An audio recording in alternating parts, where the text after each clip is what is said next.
Good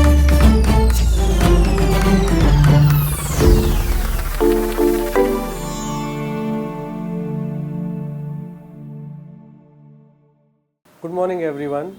Today we bring to you a series for the polar voyages, and beginning with the polar voyages we will focus on Antarctica. There are a lot of you who are really interested to go to Antarctica, and in the past couple of years lot of journeys have been done by many enthusiasts from us to the polar regions, and Antarctica has been one of the prime destinations between the two poles.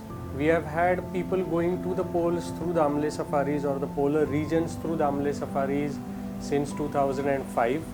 Out of the two polar regions, it is always Antarctica that captivates one's imagination, for a very simple reason that it is quite isolated, far away, and not many people have been there or can make it easily. Also, our research stations of our government, two of them have made it quite famous in terms of the research they do there, and every year if you open the newspaper you will find their advertisement calling in for researchers to come to Antarctica and do different research in their summer season. So as far as the tourists go, when is the best time to go to Antarctica would be the first question. I would say that Antarctica, being in the southern hemisphere, has its summer exactly when we have our winter here in the north hemisphere. So the window is pretty short. It is from about end October till about first fortnight of March, and you can go by ship into the Antarctic Peninsula.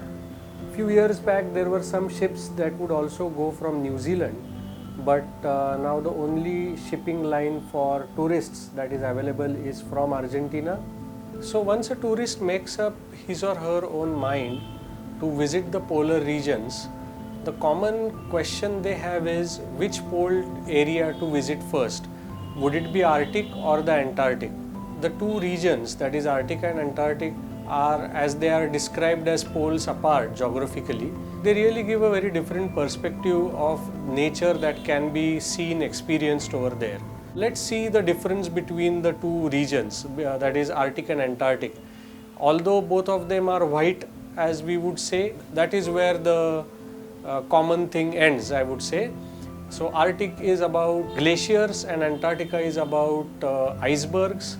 Arctic is about polar bears, whereas Antarctica is about penguins, and so on and so forth. Also, Antarctica is described by superlatives. Some of the superlatives that I can readily tell you is it is the most isolated continent. Average altitude of the continent is highest than any other continent. It is the driest. It is like a cold desert. It is the windiest place on earth. Both the polar regions, another thing is you are always at the sea level. So quite a few tourists are concerned if they would be climbing a major altitude.